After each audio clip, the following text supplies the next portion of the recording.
Good morning, good morning. It is May 5th. It is currently 7:43 a.m. Eastern Time. Here to talk about my previous plays from yesterday and into my plays or just play for today on May 5th. Going first up with the New York Knicks and the Philadelphia 76ers. We just saw the New York Knicks annihilate Philadelphia. It is their second consecutive game where the starters don't play in the fourth, and the fourth consecutive game where the Knicks win by double digits. For the Sixers, if you're a Sixers fan, don't be too crazy about this. But it was pretty much expected. I mean, they came out tired, they came out flat. It's something that we all knew. Again, if when we have a team who's fully rested at home playing against a team who came up with a 7-game series on the road, not a far travel, but still on the road, you expect to be tired and very flat in this very long postseason, right? So, pretty expected. Don't be too worried. I mean, you did lose by 39 points. This is the most we've seen since since game 6 of the Hawks game, and then this is their what, second margin of victory, large margin of victory, since the Jalen Brunson era. It's like the Hawks with by 51. 39 by this game, and then 38 with the Boston next game in game 6 of last year. Like I said, pretty much expected. As far as the Sixers, not too great of stats, but not too bad, but bad enough to lose by 39. 41% from the field, 37% from three, 79% from the free throw line. But the main concern was 19 turnovers. This Knicks defense is really good. So my main concern is you're gonna have to keep Robinson and Cat in check as far as foul trouble, but how Cordy played as well, had a numerous amount of offensive rebounds, had a plus minus of plus 22 or 23. So congrats to him. Knicks shot great, 60% from the field, 51 from three, 71 from the free throw line. I mean, that's all. They beat every category about the free throw percentage, I guess. But won with 39 points. Congrats to them. Game 2 now tomorrow. If you told that my Knicks minus 7.5, I did mention do 9.5 if you wanted to. I mean, either way, it would clear both. Congrats. As far as the Wolves and Spurs games, did not touch the spread, the other money line, just stayed with the over-under. I just thought that with Chris Finch being, I believe, a better coach than Mitch Johnson, I hadn't touched the spread for now. I recommended it, but didn't really touch it on my end. But we just saw Ant dominate. He had that hyperextension on his knee, but played it through. He looked rocky at first, but took over later in the game. But shout out to Mike Conley, man. I mean, he had 12 points, 6 assists, and 0 turnovers on 50% shooting and 0 turnovers. This is the guy who got traded, waived, and picked up again from the same team. I don't think he knew that he was going to get played in postseason, but he knew his assignment, he knew his role. He's a professional, and he did what he did. He outplayed De'Aaron Fox. I mean, De'Aaron Fox, 10 points, 6 assists, 6 turnovers. He has to show up for next game. Wolves don't care about Wemby.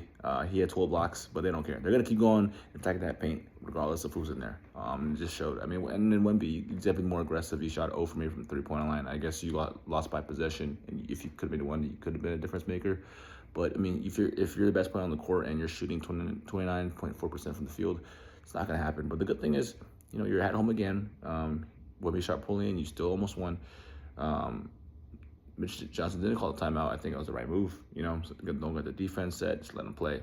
But I just touched the over-under at under 218.5, cleared it. And Champagne, he missed that open, or no, I mean, semi-open three-point shot, which I think is a good look. As far as Spurs, if you're Spurs fans, again, like I said with Sixers fans, don't be worried. I think they'll still win the series. They need to win game 2, so I'll be happily on that spread as soon as game 2 shows up for the next game on the sports books. As far as this late games for May 5th, I have the Cavs and Pistons. We got the Pistons here favored by 3.5 with the over under 215.5. Pistons coming over a 3-1 deficit for the first time since they played the Magic back when Doc Rivers was the head coach.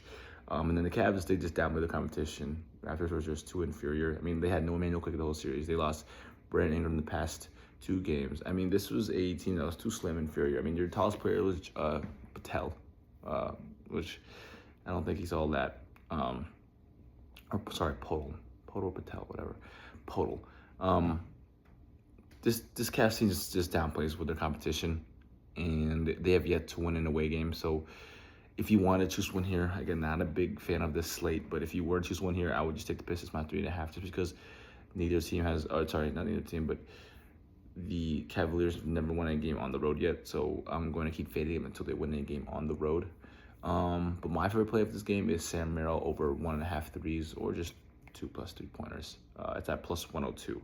He made 7 straight 2 3-pointers or more in the last 7 minutes against the Detroit Pistons. So that's a good play there. As far as this evaluation with this game, again, I'm not gonna trust the Cavs to win on the road here. So if you had to choose one, choose the Pistons minus 3.5. But my favorite player is Sam Merrill over 1.5 threes.